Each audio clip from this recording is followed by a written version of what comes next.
شۆخان خان شۆخانی قسە خۆش لە هەولێرەوە شۆخان چۆنی؟ سني خاتمي شوني شوخان خان الأحواني سني ئەحواڵت کووە تو کوی؟ والله الحمد لله من زرزات وقلت بعد حيراني والله زرزر قصحان نبو ما زرزر تابران أمر والله حەیرانی غەریبیم دەکردی أري والله أني أيتسكن زر حالون دا حيراني فين دكم بو حاصل ندب ما صلى لەخوا بەزدادم ڕۆبەر پەیوەندەکەت بۆ وەرگیرە أي الله تفاض بخ الحمد لله أمس أمرك زر قصحان فين دكم بو حاصل براسي تسيرني تون لا سيرني براسي خوش من عيراني بە قوربانت بەم شۆخان خان هربز صفات تكم يمثل تتنيس الفود خازم براسي كارمن ديتي لي حاسي سپاس بۆ تۆ شۆخان أيتيان بالله حيراني بۆ قسە خۆشانت بەسەر هاتەکەم بۆ بژێرەوە والله زر أمي زر كم كم بزر بەڵێ ماني زر ماني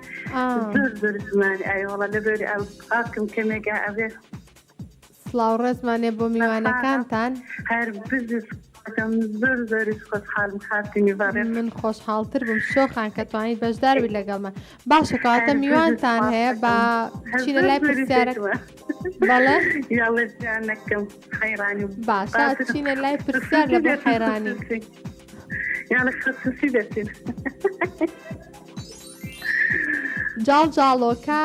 چەند جووت پێی هەیە؟ حزتي 2 جووت 3 جووت 4 جووت 5 جووت تعرف فرقات فيها كذا كاتها كذا كذا 4 هر توتي بالي أصلا كان 4 جووت دڵنیات شۆخان؟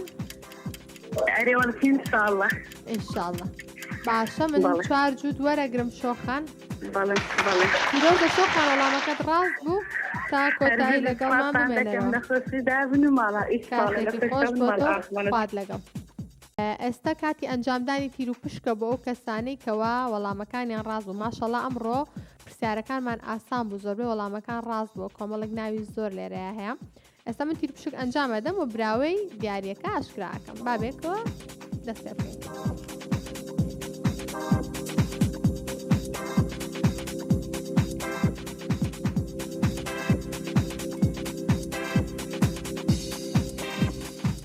ثانیەکە لە بژێرم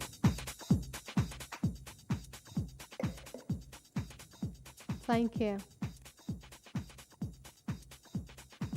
بەخت یاوەری کێ بێت بۆ خاتوونێکە خاتوونێک بۆ حەیرانی دەرچووە حەیرانی شۆخان لە هەولێرەوە پیرۆزە شۆخان خان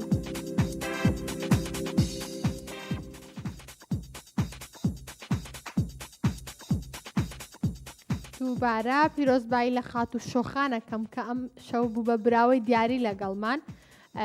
لە هاوڕکارانم پەیوەندیت پێوەکەن شۆخان خان خۆشەویستان سپاس بۆ بینەربوونتان سپاس بۆ ئەوەی کە تاکو ئێستا بە دیار پرۆگرامەکەی منەوە دانیشتن سپاس بۆ بەشداربوونتان سپاس بۆ هاوکارانم لە کۆنتڕۆڵ سپاس بۆ بەرگدووری خۆر بۆ ستایلی جلوبەرگەکانی من تاکو سێ شەمێکی ترە گەڕێم وەلاتان کاتێکی خۆش